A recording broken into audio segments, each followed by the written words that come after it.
Hello students, welcome back. Class 12 आप लोगों का चैप्टर चल रहा है, वो चल रहा है ऑर्गेनाइजिंग का जो लेक्चर नंबर 1 था उसमें मैंने आपको पढ़ाया था ऑर्गेनाइजिंग का मतलब होता है क्या, डेफिनेशन पढ़ाई थी। उसके बाद मैंने आपको पढ़ाया था ऑर्गेनाइजिंग प्रोसेस जिसके अंदर 4 पॉइंट्स थे। तो आज जो टॉपिक स्टार्ट होने वाला है बेटा वो है, हम कह सकते हैं lecture number 2, you can say video number 2 of organizing, जिसके अंदर हम आज आपको पढ़ाएंगे इंपॉर्टेंस ऑफ ऑर्गेनाइजिंग। तो ये आपके सामने टोटल 7 आपके सामने इंपॉर्टेंस लिखी हुई है। तो एक बार इसी फ्लो चार्ट को मैं आपको सारे के सारे पॉइंट्स को एक एक करके डिस्कस करता हूँ।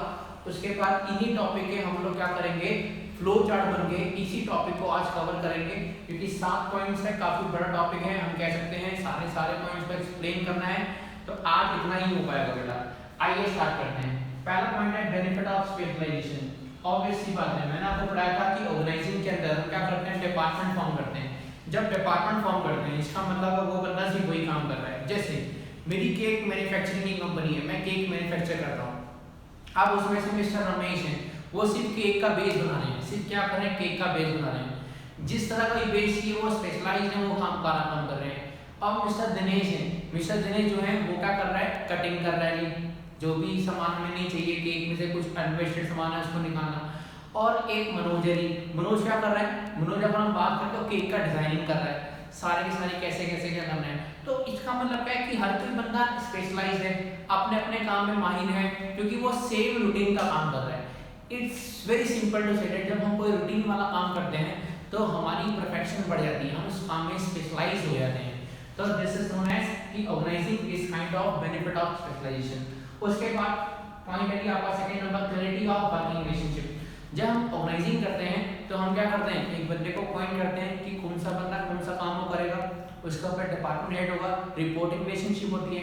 तो इससे हम कह सकते हैं कि ऑर्गेनाइजिंग में क्लैरिटी होती है कि वर्किंग रिलेशन की कौन सा बंदा किसके अंडर काम कर रहा है और कौन सा बंदा किस बंदे को इन्फॉर्म करेगा, रिपोर्टिंग करेगा।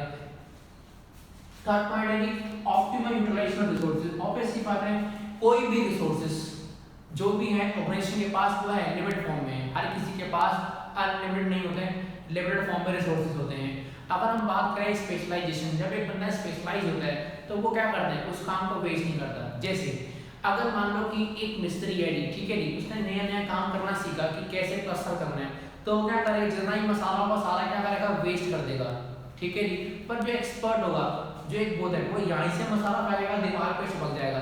इसका मतलब क्या है, वो हम कह सकते हैं स्पेशलाइज्ड है। इसका मतलब अगर वो बात करें, जो एक्सपर्ट बंदा होगा, जो स्पेशलाइज्ड होगा, वो रिसोर्सेज को वेस्ट नहीं करेगा, वो क्या करेगा, उसको मैक्सिमम यूटिलाइजेशन करेगा, ठीक है। पर अगर वही दूसरा अनट्रेन्ड बंदा होगा, अनस्पेशलाइज्ड बंदा होगा, तो वो क्या करेगा, रिसोर्सेज को वेस्ट करेगा। तो with the help of organizing, with the help of specialization, हम अपने रिसोर्सेज को सही तरह से मैक्सिमम क्या कर सकते हैं, यूटिलाइज कर सकते हैं। Fourth point, adaptation of change. Obviously बात है, हम कोई भी काम ऑर्गेनाइज करते हैं तो अगर हमें काम ऑर्गेनाइज करना आता है, बंदा स्पेशलाइज्ड है, रिपोर्टिंग रिलेशनशिप है, उसको पता है कैसे काम करना है, कैसे सारा एक्सप्लेन कर दिया, तो कोई भी अगर फ्यूचर में रिगार्डिंग कोई भी चेंज आएंगे तो क्या करेंगे, उसको अडॉप्ट कर लेंगे और अपने काम को दोबारा से परफॉर्म करेंगे। नेक्स्ट पॉइंट है इफेक्टिव एडमिनिस्ट्रेशन। ऑब्वियसली बात है, जब हर कोई बंदा डिपार्टमेंटाइज हम बात करें, डिवीजन कर रखा है और हर कोई बंदा अपना अपना काम कर रहा है, तो ऑर्गेनाइजेशन क्या होगी, वो इफेक्टिव बनेगी और वो क्या करेगी, अपना अपना क्या करेगी, काम करेगी, क्योंकि उसको सिर्फ किससे मतलब होगा, अपने काम से मतलब होगा। और हर कोई डिपार्टमेंट वाला बंदा जब स्पेशलाइज होगा, अपने काम में एक्सपर्ट होगा, अपने काम में स्पेशलाइज होगा, तो वो अपने अपने काम को करेगा। कोई भी बंदा किसी और के काम में इंटरफेयर नहीं करेगा, जिससे ऑर्गेनाइजेशन के अंदर हार्मनी रहेगी और भाईचारा बना रहेगा। और हम कह सकते हैं कि हमारा इफेक्टिव एडमिनिस्ट्रेशन, कोई तरह के एडमिनिस्ट्रेशन कंपनी को चलाने में दिक्कत नहीं आएगी। उसके बाद ही एक्सपेंशन, ऑब्वियसली बात है, जब हम काम को ऑर्गेनाइज करते हैं तो एक्सपेंशन की पॉसिबिलिटी बढ़ती है, ग्रोथ की पॉसिबिलिटी दोनों बढ़ती है। क्योंकि एक बंदा क्या करता है, अगर ओवरबर्डन है तो क्या करेगा, अपने काम को डिवाइड कर देगा, फर्दर डिपार्टमेंट को क्या डिवाइड करेगा, जिससे क्या होगा, उसका बर्डन रिलीज हो जाएगा और एक ही टाइम पे सारे बंदे क्या करेंगे, उस काम को कर पाएंगे, ठीक है। तो उससे एक्सपेंशन की पॉसिबिलिटी होगी और आपकी ग्रोथ की पॉसिबिलिटी भी बढ़ेगी। And last point is development of person. इसका मतलब क्या है कि कोई भी ऑर्गेनाइजेशन में कोई भी बंदा अगर काम कर रहा है, एक सुपीरियर ने एक सबऑर्डिनेट को काम दिया और सबऑर्डिनेट काम को परफॉर्म कर रहा है, ठीक है, क्योंकि वो स्पेशलाइज है, क्योंकि उसको काम सौंप दिया है और वो रूटीन वर्क के काम कर रहा है, तो ऑब्वियसली बात है उस हम बात करें उस पर्सनल बंदे का, उसका भी विकास होगा, उसका भी डेवलपमेंट होगा, उसकी स्किल बढ़ जाएगी, वो भी एक्सपर्ट हो जाएगा, वो भी स्पेशलाइज हो जाएगा, वो भी हर काम में क्या होगा, निपुण हो जाएगा, क्योंकि वो उस काम को अच्छे तरीके से कर सकता है, क्योंकि वो काफ़ी टाइम से इस काम को करता आ रहा है। तो ये थे बेटा हमारे टोटल 7 पॉइंट्स। इसी के हम अब एक एक करके फ्लो चार्ट बनाएंगे और इनके बीच के जो भी पॉइंट्स हैं, जो भी हैं बेटा, आपको डिस्कस करता हूँ मैं भी। सबसे पहले आप लोग एक फ्लो चार्ट बनाइए इंपॉर्टेंस ऑफ ऑर्गेनाइजिंग का, फिर हम आगे बढ़ते हैं।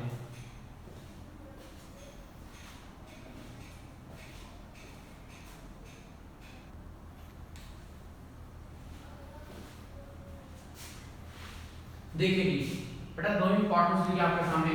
पहला पॉइंट है benefit of specialization, second is creating working relationship. अगर हम बात करें फर्स्ट पॉइंट से, benefit of specialization, but specialization expert, एक बंदा इतना निपुण हो गया है उसी काम को बार बार करके कि वो स्पेशलाइज्ड हो गया है। एक डांसर डांस परफॉर्म करता है, इसका मतलब वो स्पेशलाइज्ड है। क्यों? क्योंकि वो रोज 4 से 5 बार प्रैक्टिस करता है। ठीक है जी। तो इस सिंपली मीन्स दैट कि जब हम किसी काम को ऑर्गेनाइज करते हैं तो हम क्या करते हैं, अपने काम को डिवाइड कर देते हैं ताकि हमारे पास बर्डन ना हो। और जब बर्डन नहीं होगा तो एक बंदा आराम से फ्रीली उस काम को करेगा, बिना किसी प्रेशर के काम करेगा। अब जब वो बिना किसी प्रेशर के काम करेगा तो वो उस काम में टाइम भी देगा, डिवोशन भी देगा और कोशिश करेगा कि वो काम गलत ना हो। ठीक है, तो हम कह सकते हैं वो उस काम को इतनी बारीकी से करेगा, इच्छा से करेगा अपनी, हम कह सकते हैं, तो उसको क्लैरिफाई हो जाएगी and he will become a very specialized person in that field, और वो उस काम में स्पेशलाइज्ड हो जाएगा। आइए स्टार्ट करते हैं। The function of organizing, organizing function is to the is simply means that to divide the total work. Organizing function के अंदर जितना भी टोटल वर्क होगा उसको हम डिवाइड कर देंगे डिफरेंट पार्ट्स के अंदर, डिफरेंट पार्ट्स के अंदर, डिफरेंट डिविजन्स के अंदर। And division of the work reduce the workload. और जब हम अपने काम को डिवाइड कर देंगे तो जिससे क्या होगा कि जो वर्कलोड है ना वो ऑटोमेटिक रिड्यूस हो जाएगा। और जब एक बंदे के पास वर्कलोड होता है तो वो क्या करता है, उस काम को जल्दी से खत्म करने की कोशिश करता है, चाहे वो सही हो चाहे वो गलत हो, क्या करेगा, जल्दी से क्या करेगा, काम को खत्म कर देगा। ठीक है जी। पर अगर देखा जाए तो वो स्पेशलाइज स्पेसिफिक काम नहीं करेगा, अच्छा काम नहीं करेगा, क्योंकि उसको घास काटनी थी, घास काट देगा, सीधी सी बात है। वही अगर आप लोग चैप्टर 10 चैप्टर पढ़ रहे हो, इकट्ठे पढ़ोगे तो आपको दिक्कत आएगी। अगर आप उसी को डिवाइड कर दो कि मैंने 3 पन्ने, फिर 3 पन्ने, फिर 3 पन्ने, फिर 2 पन्ने, ऐसे अगर आप डिवाइड कर दोगे फिर चीज़ को पढ़ोगे तो आपको हर चीज़ में क्या मिलेगी, क्लैरिटी मिलेगी, सिंपलिसिटी मिलेगी। जिससे क्या होगा, ऑटोमेटिक क्या होगा, जब वो काम को डिवाइड कर दोगे तो उससे क्या होगा, ओवरबर्डन क्या होगा, वर्कलोड क्या होगा, कम हो जाएगा। एंड विच एनहांस, इसका मतलब है which help to improve the productivity. जिससे क्या होगा, अगर हम बात करें तो प्रोडक्टिविटी क्या होगी, ऑटोमेटिक बढ़ जाएगी। Next point, reputation of the performance in a particular work. जब भी कोई बंदा रेपुटेशन का मतलब है रेगुलर बेसिस पे बार लगातार अगर उसी काम को पर्टिकुलर वर्क को करता रहेगा तो वर्कर गेन दैट एक्सपीरियंस, तो वर्कर को एक्सपीरियंस गेन होगा and he become specialized in that area, और वो अपने काम में अपने एरिया के अंदर स्पेशलाइज्ड हो जाएगा। वो ज़्यादा हम कह सकते हैं एक्सपर्ट हो जाएगा। वो तो जैसे कभी आपने देखा हो ना, कई सारे डॉक्टर्स होते हैं, नस पकड़ते हैं, नब्ज पकड़ते हैं और नब्ज की दवाई और उसका निचोड़, मतलब कह सकते हैं उसकी बीमारी का वो पता कर लेते हैं। इसका मतलब है हाईली एक्सपीरियंस्ड, हाईली क्वालिफाइड, बार बार प्रैक्टिस कर करके उनको पता लग जाता है कि क्या हो गया है। ठीक है जी। Next point, this result the organising unit. जिससे हम बात करें इन सब रिजल्ट से, इन सब चीज से क्या हुआ, ऑटोमेटिकली ऑर्गेनाइजिंग से क्या हुआ, स्पेशलाइजेशन इंक्रीज होगी या बढ़ेगी। ठीक है जी। नेक्स्ट पॉइंट, अगर हम बात करें clarity in working relationship, clarity in working relationship. Working relationship का मतलब है अगर हम काम करवा रहे हैं तो क्लैरिटी है कि हमें कौन सा काम करना है, कौन सा काम नहीं करना। ठीक है, आइए स्टार्ट करते हैं। तो organizing function of the organize in organization, employees of different jobs than manager clarify the job. Obviously बात है, अगर हम बात करें ऑर्गेनाइजिंग फंक्शन के अंदर जो भी एम्प्लॉइज होते हैं डिफरेंट जॉब्स के ऊपर, जो भी बंदे काम कर रहे हैं, तो वहाँ पे मैनेजर क्या करेगा, क्लैरिफाई करेगा जॉब की कौन सा काम आपको करना है, क्या काम आपको करना है, क्या आपका काम है जी, कैसे काम करना है, कैसे होगा, वो सबको क्या करेगा, मैनेजर क्या करेगा, बताएगा। मैनेजर सिंपली मीन उस डिवीजन का, जैसे प्रोडक्शन डिपार्टमेंट एक डिवीजन है, उसका हेड प्रोडक्शन मैनेजर। तो प्रोडक्शन मैनेजर जितने भी बंदे हैं जो प्रोडक्शन डिपार्टमेंट में काम कर रहे हैं उनको सारी इंफॉर्मेशन देगा, सारी डिटेल्ड देगा, ठीक है जी। And job is assign in a written document. Obviously बात है, जॉब जो होती है, जो भी काम दिया जाएगा वो एक रिटन डॉक्यूमेंट में दिया जाता है, जिसको हम कह सकते हैं जॉब डिस्क्रिप्शन, कि जॉब में क्या करना है, कैसे करना है, क्या हुआ, ताकि जो मैनेजर होगा या जितने भी नीचे के बंदे हैं वो उस काम को उसी के अकॉर्डिंग परफॉर्म करें। क्योंकि जो भी काम अगर उसके अकॉर्डिंग नहीं होगा तो ऑब्जेक्टिव कभी भी अचीव नहीं होगा। And is called kind of is called as a job description, जिसके अंदर ईच एंड एवरी एस्पेक्ट्स के बारे में, जॉब के बारे में पता होगा। अगर एक मान लो एक आर्किटेक्ट ने बोला कि बिल्डिंग खड़ी होनी है, कंस्ट्रक्शन करनी है, तो जो वहाँ पे हम कह सकते हैं जो वहाँ पे ठेकेदार होगा वो लोगों से काम कराएगा, तो वो उस नक्शे के अकॉर्डिंग करवाएगा ना।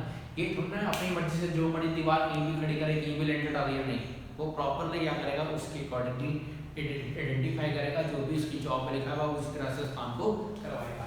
And it explain that exactly, इससे हमें पता लगता है कि हमें एग्जैक्टली हर जॉब में करना क्या है।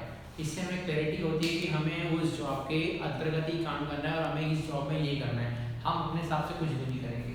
एंड इट क्लैरिफाई, और ये क्लैरिफाई करता है लाइन ऑफ कमांड की communication and line of authority responsibility, कि मुझे किसको कम्युनिकेट करना है, मेरे पास कौन अथॉरिटी है, मेरे को किसकी रिस्पॉन्सिबिलिटी बनती है, मेरे नीचे कौन सुपीरियर है, मेरे नीचे कौन सबऑर्डिनेट है, उस हिसाब से हम आसानी से उसको आइडेंटिफाई कर लेते हैं। And it help to the fixing of responsibility, जिससे क्या होता है ऑटोमेटिक हमारी रिस्पॉन्सिबिलिटी फिक्स हो जाती है कि हमें किस बंदे को रिपोर्टिंग करनी है, किस बंदे को रिपोर्टिंग नहीं करनी, कौन मेरा मालिक है, कौन मेरे ऊपर है, कौन मेरे डिपार्टमेंट का हेड है, मुझे इसको इन्फॉर्म करना है। और अथॉरिटी भी बिल्कुल हम कह सकते हैं फिक्स्ड होती है, क्योंकि कोई भी काम कराएगा तो इसने करवाया तो इसके लिए ये जिम्मेवार है, ठीक है जी। तो ये 2 पॉइंट है आपका, पहला है benefit of specialization and clarity in working relationship. जल्दी से आप इस पॉइंट्स को लिखिए, फिर हम आगे कंटिन्यू करते हैं बेटा।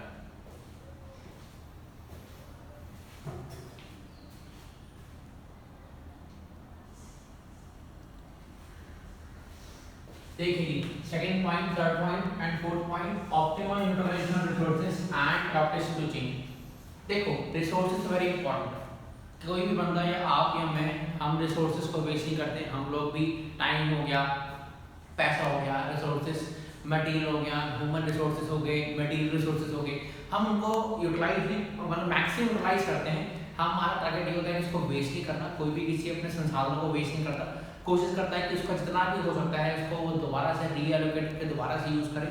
कभी कभार हम अपने संसाधनों को क्या करते हैं, दोबारा से रीयूज भी करते हैं। जैसे डिस्पोजेबल कोई चीज़ होती है उसको दोबारा से कुछ मॉडिफाई करके दोबारा से बनाते हैं। तो ऑर्गेनाइजिंग फंक्शन की हम बात करते हैं तो जॉब्स, जितनी भी जॉब्स होती हैं, जितने भी काम होते हैं वो क्लैरिफाई करते हैं, डिफाइन एंड डिफरेंशिएट। ये क्या है, हम बात करें ऑर्गेनाइजिंग फंक्शन जितनी भी जॉब्स होती है वो पूरी तरह से क्लियरली होती है, डिफाइंड होती है क्या काम करना है, एंड डिफरेंशिएटेड होती है, अलग अलग होती है। कोई भी काम एक जैसा नहीं होगा, क्योंकि हर काम के लिए हर डिपार्टमेंट होगा वो डिफरेंशिएटेड, मतलब वो काम अलग है, ये काम अलग है, ठीक है जी। अगर हम बात करते हैं अडानी के कई सारे प्रोडक्ट्स हैं, तो उसमें मतलब ऑयल्स वाले प्रोडक्ट अलग होंगे, क्रॉकरी वाले अलग होंगे, ठीक है, कपड़े वाले प्रोडक्ट अलग होंगे। तो हम कह सकते हैं हर प्रोडक्ट का डिफरेंशिएट है, अलग अलग है, ठीक है जी। And proper allocation of jobs and proper allocation of job is provided. जब हम अपने काम को एलोकेट करते हैं, जब हम अपने काम को डिवाइड करते हैं, जॉब को क्या करते हैं, डिफरेंट लोगों को डिवाइड करते हैं या बांटते हैं, जिससे क्या होता है, ओवरलैपिंग नहीं होती है और डुप्लीकेसी नहीं होती है, क्योंकि हर कोई बंदा अपना अपना काम कर रहा है, हर किसी के अपने अपने रिसोर्सेज हैं, जिससे क्या होगा, ओवरलैपिंग ऑफ एक्टिविटीज नहीं होगी। मान लो अगर मेरे एक ऑर्गेनाइजेशन के अंदर परचेज डिपार्टमेंट है, मार्केटिंग डिपार्टमेंट है, सेलिंग डिपार्टमेंट है, अब मान लो और एक फाइनेंस डिपार्टमेंट है, फाइनेंस डिपार्टमेंट के अंदर मान लो 4 बंदे काम कर रहे हैं, ठीक है, एक लोन चेंजन वाला काम कर रहा है, एक फंडिंग अरेंज करने वाला काम कर रहा है, एक बैंक वाला काम कर रहा है, एक कोई और काम कर रहा है। तो हम कह सकते हैं इस हिसाब से अगर हम अपने काम को डिवाइड कर देंगे तो हर कोई बंदा अपना अपना काम करेगा, तो जिससे ओवरलैपिंग नहीं होगी, क्योंकि सिर्फ उसी काम के लिए वही बंदा रिस्पॉन्सिबल है, सिर्फ वही करेगा। अब एक बंदे को पता होता है कि मैंने कौन सा काम कर दिया, ठीक है जी। अब मतलब हिस्ट्री मैं रिकॉर्ड कर रहा हूँ, मुझे पता है कौन सी वीडियो में कौन सा रिकॉर्ड किया था। अब ऐसे तो है नहीं कि मैं अपनी एक्टिविटी को दोबारा से रिकॉर्ड कर दूंगा, दोबारा से एक ही टॉपिक को सेम में डाल दूंगा, नहीं डालूंगा ना। पर अगर कोई दूसरा बंदा आएगा तो वो क्या करेगा, अपने हिसाब से डाल देगा, क्योंकि उसने क्या करा, प्रीवियस को देखा नहीं है, पीछे ट्रेंड को देखा नहीं कि क्या चीज़ है क्या चीज़ नहीं है। तो हो सकता है कि ओवरलैपिंग ऑफ एक्टिविटी हो जाए, क्योंकि वो भी मेरे काम में इन्वॉल्व हो गया, मतलब एक ही काम में दो बंदे हैं जी, ठीक है जी। तो उसी तरह से हम क्या करते हैं, क्लैरिफाई करते हैं ऑर्गेनाइजिंग के अंदर हर कोई बंदा अपना अपना काम करेगा, किसी भी दूसरे बंदे के काम में इंटरफेयर नहीं करेगा, जिससे ओवरलैपिंग और डुप्लीकेसी नहीं होगा। इट हेल्प टू अवॉइडिंग ना किसी कंफ्यूजन नहीं होगी, एंड हम अपने रिसोर्सेज को मिनिमाइज करके अपने संसाधन को बचा सकते हैं। क्योंकि अगर डुप्लीकेसी होती है, ठीक है, अगर डुप्लीकेसी होती है, ध्यान रखना आपके रिसोर्सेज वेस्ट हो गए, आपका टाइम क्या हुआ, वेस्ट हो गया, आपके संसाधन क्या हुए, वेस्ट हो गए, अनयूटिलाइज हो गए, तो अल्टीमेटली वो रिसोर्सेज बाद में यूज हो सकते हैं पर लेकिन अभी यूज नहीं होंगे, इसका मतलब आपने पैसा वेस्ट कर दिया, ब्लॉक कर दिया। तो with the help of this हम अपने जो भी है कंफ्यूजन को और रिसोर्सेज को मिनिमाइज कर सकते हैं, एंड ऑप्टिमम यूटिलाइजेशन, जिसकी with the help of organizing we can utilize material resources, चाहे फाइनेंशियल रिसोर्सेज, चाहे ह्यूमन रिसोर्सेज, इनको सही तरह से प्रॉपर्ली क्या कर सकते हैं, यूटिलाइज कर सकते हैं, सही तरह से हम कह सकते हैं मैनेज कर सकते हैं, ताकि हमें कोई तरह की दिक्कत ना हो और हम अपने रिसोर्सेज को मैक्सिमम से मैक्सिमम क्या करेंगे, यूटिलाइज करने की कोशिश करेंगे। नेक्स्ट पॉइंट है avoiding adaptation to change in organizing the enterprises adjust according to the environment. देखो सिंपल सी बात है, ऑर्गेनाइजिंग के अंदर हम बात करें, एंटरप्राइज होती है वो क्या करती है, एडजस्ट इटसेल्फ, अपने आप को क्या करती है, according to changing environment, according to changing environment क्या करेगी, एडजस्ट करेगी, ऑब्वियस सी बात है। अब आपको पता है कि आपके इस साइड में घर है जी, वहाँ पे कोरोना वायरस हो गया, ठीक है, तो आप उस घर से जाओगे, नहीं जाओगे ना, आप क्या करोगे, अपने आप को क्या करोगे, उस एनवायरनमेंट के अकॉर्डिंग क्या करोगे, अपने आप को अवॉइड करोगे, कोशिश करोगे आप वहाँ पे ना फंस जाओ, ठीक है। तो हम इसी तरह से क्या करते हैं, हम चेंजेस कर देते हैं, हम किसी और जगह से जाते हैं, घूम फिर के जाएंगे। अडॉप्टेशन टू चेंज, ये it's very simple, adaptation to change itself, हम अपने आप को अपनी परिस्थिति के अकॉर्डिंगली, एनवायरनमेंट के अकॉर्डिंगली क्या करते हैं, एडजस्टमेंट करते हैं और देखते हैं कि हमें कौन कौन से चेंजेस करने हैं ताकि हम उस चेंजेस को आसानी से कर सकें। And suitable modifying the organization, और हम क्या करेंगे, अपनी ऑर्गेनाइजेशन स्ट्रक्चर को according to the situation, according to the condition, according to the time, हम क्या करेंगे, अपनी स्ट्रक्चर को चेंज कर देंगे, क्योंकि हमें लगता है कि हमारा ऑब्जेक्टिव नहीं हो पाएगा, अचीव नहीं हो पाएगा, या किसी तरह लग रहा है कि एनवायरनमेंट में हमारा इफेक्ट पड़ा है, तो हम क्या करेंगे, एनवायरनमेंट के अकॉर्डिंगली क्या करेंगे हम लोग, जैसे अभी हमारे इंडिया में लॉकडाउन लगा, पहले अभी दोबारा कई कई स्टेट के दोबारा लॉकडाउन लग रहा है, क्यों लग रहा है, क्योंकि वहाँ पे चेंजेस सरकार लगता है कि हाँ भी लगाना जरूरी है, क्योंकि यहाँ पे कोरोना वायरस है, ये प्रॉब्लम चलती जा रही है, तो हम क्या करेंगे, इसको क्या करेंगे, दोबारा से क्या करेंगे, लॉकडाउन लगा देंगे। तो हम अपने एनवायरनमेंट के अकॉर्डिंगली प्रिडिक्ट करके क्या करेंगे, चेंजेस जो भी हैं हम उसको कर देंगे। And with providing the stability of enterprise, जिससे क्या होगा, ऑर्गेनाइजेशन में स्टेबिलिटी रहेगी। अगर आप चेंजेस को अडॉप्ट नहीं करोगे तो आप मार्केट से सर्वाइव नहीं कर पाओगे, आप मार्केट में खत्म हो जाओगे, आपको चेंजेस को अडॉप्ट करना पड़ेगा, ये बिजनेस का सूल है। आपको आपकी क्या मर्जी हो या ना हो, आपका मन हो या ना हो, आपको एनवायरनमेंट के अकॉर्डिंगली चेंज होना पड़ेगा। अगर आप एनवायरनमेंट के अकॉर्डिंगली अपने आप को एडजस्ट करते हो, अपने आप को चेंज करते हो, हम कह सकते हैं एडजस्टमेंट करते हो, तो आप मार्केट में लॉन्ग टाइम तक सर्वाइव करोगे और ग्रो करोगे with the inspire of changes के अकॉर्डिंगली अपने आप को मार्केट में ग्रो भी कर सकते हो, बढ़ा भी सकते हो, सर्वाइव भी रह सकते हो, ठीक है। तो with the help of organizing हम अपने ऑर्गेनाइजेशन के अकॉर्डिंगली, हम अपने एंटरप्राइज को अकॉर्डिंग टू सिचुएशन हम क्या कर सकते हैं, मॉडिफाई करके, चेंजेस करके अपने काम को आगे फर्दर कर सकते हैं, ताकि हम लॉन्ग टर्म तक मार्केट में सर्वाइव रहे और मार्केट में ग्रो करते रहे, ठीक है जी। तो ये था आपका 7.4 पॉइंट, जल्दी से आप इस चीज को बनाइए फ्लो चार्ट को, फिर हम आगे कंटिन्यू करते हैं इसके बाद।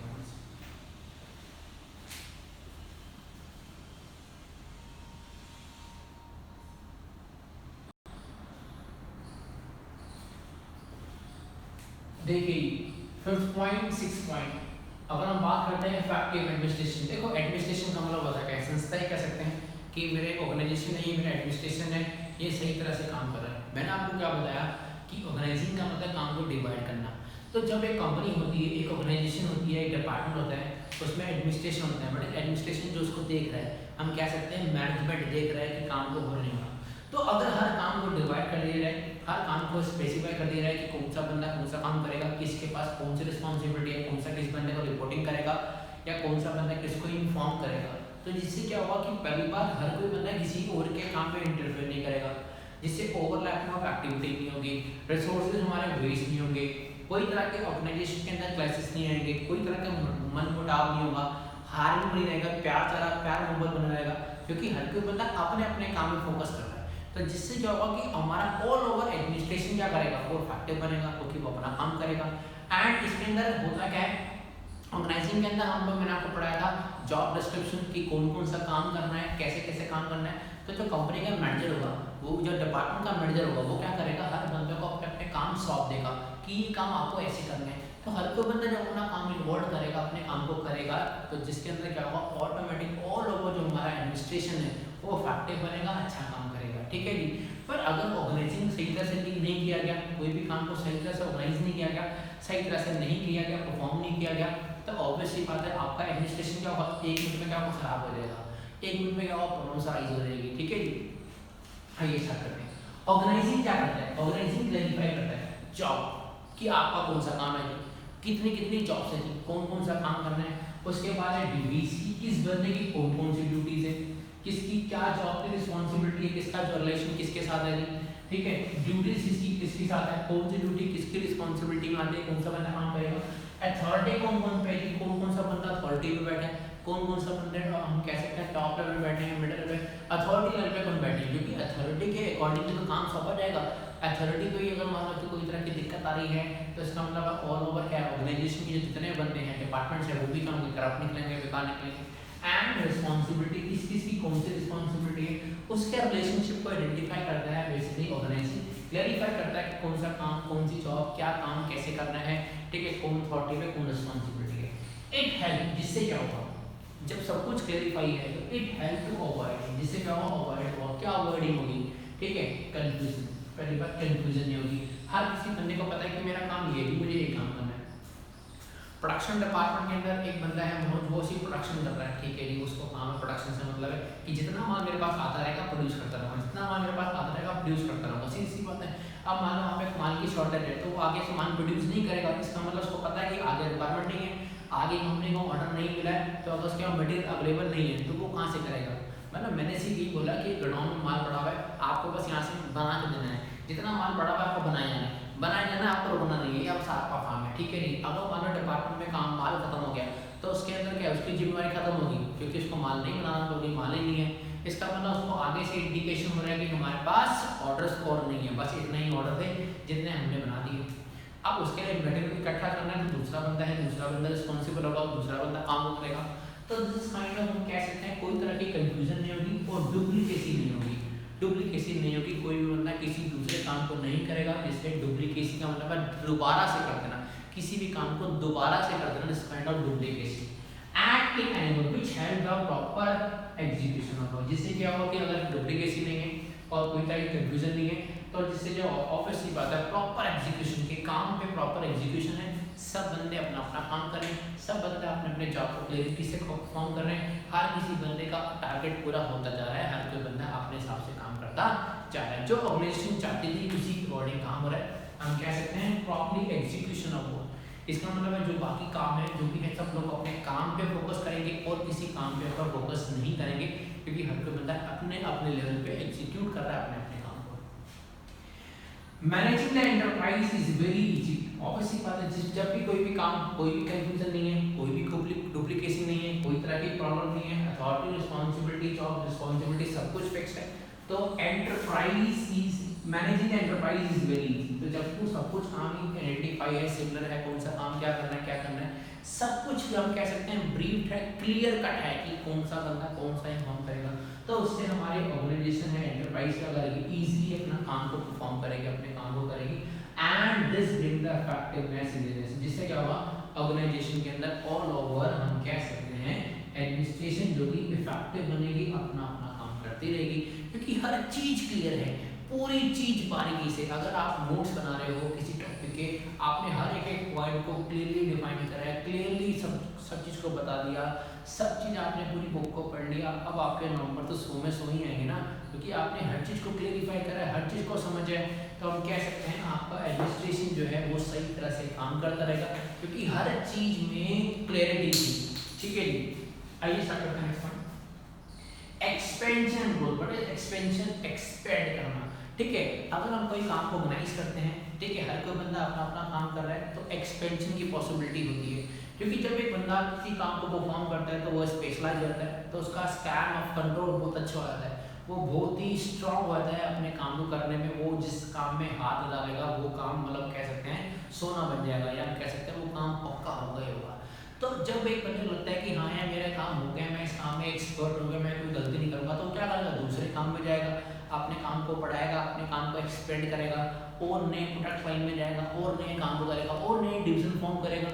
एक प्रोडक्ट में डील करना, फिर दूसरे प्रोडक्ट में जाएगा, तीसरे प्रोडक्ट में जाएगा, तो जिससे क्या होगा, किसी एक्सपेंशन की पॉसिबिलिटी जो कि ऑटोमेटिक आपकी बढ़ जाएगी। ठीक है, आगे करते हैं sir. In organizing to promote the growth and diversification. अगर हम बात करें ऑर्गेनाइजिंग क्या करता है, प्रमोट करता है क्या, किसी ग्रोथ। ऑब्वियसली बात है कि जब आप कोई काम को ऑर्गेनाइज कर रहे हो, सही तरह से ऑर्गेनाइज कर रहे हो, सही तरह से काम को परफॉर्म कर रहे हो, हर किसी के लिए आप सही तरह से हम कह सकते हैं रूल्स रेगुलेशंस बना रहे हो, सब चीज़ को क्लेरिफाई कर रखा आप लोगों ने, कौन सा काम कैसे होगा क्या नहीं होगा, सबकी रिस्पॉन्सिबिलिटी फिक्स है, सबकी ड्यूटी फिक्स है, कोई तरह की कंफ्यूजन नहीं है, कोई तरह के कह सकते डुप्लीकेशन नहीं है, तो जिससे क्या इफेक्ट पड़ेगा, ऑब्वियसली बात है आपकी ग्रोथ होगी।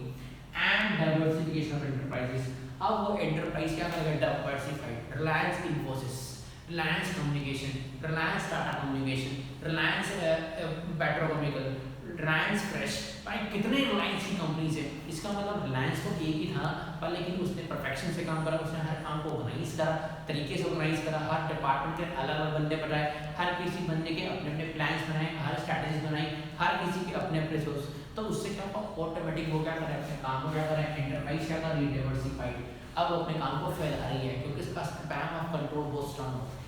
And it enables the business enterprise to more job and more department। जब हम कोई भी काम को ऑर्गेनाइज करेंगे, सही तरह से ऑर्गेनाइज करेंगे, अब वो एक काम में एक्सपर्ट हो गया तो वो मोर जॉब्स और जॉब्स करेगा और काम करेगा और डिपार्टमेंट्स को फॉर्म करेगा और डिफरेंट डिफरेंट सेगमेंट्स में जाएगा, डिफरेंट डिफरेंट प्रोडक्ट लाइन में जाएगा, वहाँ पे काम करेगा। And diversified product line, obviously बात है पहले वो एक प्रोडक्ट में डील करता था, वो डिफरेंट डिफरेंट प्रोडक्ट्स में डील करेगा क्योंकि वो स्पेशल है, क्योंकि उसका वो काम चल चुका है, अब वो उस काम में एक्सपर्ट हो चुका है, उस काम में उसको माहिर है, उसको हर काम के बारे में पूरी पता है, तो मतलब वो क्या करेगा, डिफरेंट डिफरेंट। और ऐसा होता भी है, आपने बहुत बार एक्सपीरियंस किया होगा, एक बंदा पहले कोई प्रोडक्ट में काम करता है, फिर वो एक्सपर्ट काम करता करता करता करता क्या करता है, जब फार्म को चलाता चलाता वो अपने काम को बहुत सारा हर चीज़ रख लेता है अपनी शॉप के अंदर, ठीक है, बिकॉज ऑफ एक्सपीरियंस स्पेशलाइजेशन। एक टाइप टू इंक्रीज, जिससे क्या होगा, ऑटोमेटिक जब एक बंदा डिफरेंट डिफरेंट प्रोडक्ट में जाएगा, डिफरेंट डिफरेंट जॉब्स में जाएगा, तो हम कैसे सकते हैं, कस्टमर बेस बनता रहेगा, कस्टमर सेटिस्फेक्शन क्या होगी, बढ़ती रहेगी, कस्टमर बेस क्या होगा, ऑटोमेटिक बढ़ता रहेगा, तो इसके ज़्यादा कस्टमर बनते रहेंगे क्योंकि वो डिफरेंट डिफरेंट प्रोडक्ट्स में आ रहे हैं, जिससे पार्लर के डिफरेंट डिफरेंट प्रोडक्ट्स हैं, इतने हम कह सकते हैं बहुत सारे प्रोडक्ट्स हैं। अगर आप कैलकुलेशन करोगे तो आप आइडेंटिफाई भी कर पाओगे कितने टोटल प्रोडक्ट्स हैं। तो पार्लर का बेस बनाया, ठीक है, ऐसी बहुत सारी कंपनीज हैं, बहुत सारे लोग हैं, एंटरप्राइज रिलायंस है, बहुत सारे बंदे हैं जिन्होंने अपना क्या करा, डिफरेंट डिफरेंट प्रोडक्ट्स में डील करा है, डिफरेंट डिफरेंट लाइन सेगमेंट में डील करा है, हर तरह का हम बात करें, जिससे वो कस्टमर बेस बनेगा और कस्टमर बेस से उनकी सेल बढ़ेगी, कस्टमर सेटिस्फेक्शन होगा, ऑटोमेटिक होगा, प्रॉफिट भी होगा, ऑटोमेटिक बढ़ेगा। तो specialization increase help in the expansion and the growth of the enterprises. Organization को ग्रो करने में ऑर्गेनाइजिंग बहुत मैटर करता है। अगर आप अपनी लाइफ को सही तरह से ऑर्गेनाइज करोगे, सही तरह से चलाओगे, सही तरह से हम कह सकते हैं पढ़ोगे लिखोगे, तो आपके पास भी एक्सपेंशन और ग्रोथ की पॉसिबिलिटी पूरी है। पर आपने अपनी लाइफ को सही तरह से ऑर्गेनाइज नहीं करा, सही तरह से नहीं फ्रेम आउट करा, तो आपके लिए भी हम कह सकते हैं सर्वाइव रहना बहुत मुश्किल होगा। तो इसलिए ज़रूरी है कि आप हर चीज़ को क्लेरिफाई करके पढ़ें, अच्छे से पढ़े, समझ के पढ़ें, ताकि आपको हर पॉइंट में क्लैरिटी हो, ठीक है। रटाफिकेशन मैटर नहीं करती है, ठीक है, कॉन्सेप्ट मैटर करता है। आप हर पॉइंट को समझें, सारे पॉइंट्स को उसको समझें जो मैं आपको बता रहा हूँ, ताकि आप उसको अप्लाई कर सको अपनी स्टडी के अंदर और डेफिनेटली आप अच्छा स्कोर करके आओगे, ये मेरा आपका प्रॉमिस है आपसे। अगर आप इस प्रॉपर वीडियोस को प्रॉपरली तरीके से सही तरह से देखते रहोगे तो आपको कोई तरह की दिक्कत नहीं आने वाली है। This is my word to you, ठीक है, आपको कोई दिक्कत नहीं। And you score a big mark, मतलब आप बहुत अच्छे स्कोर मिलेंगे, आप अच्छा इवन नॉट यू एक्सपेक्टेड, आपने कभी एक्सपेक्ट भी नहीं किया होगा कि आप ऐसे मेहनत कर करके प्रॉपरली तरीके से ऑर्गेनाइज करते करते अगर बढ़ते रहोगे तो आप अच्छा स्कोर कर लोगे, ठीक है जी। जल्दी से प्रोजेक्ट बनाइए, 5th point and 6th point, only 1 point is left, जल्दी से इसको लिखते हैं, जल्दी से करते हैं, फिर आगे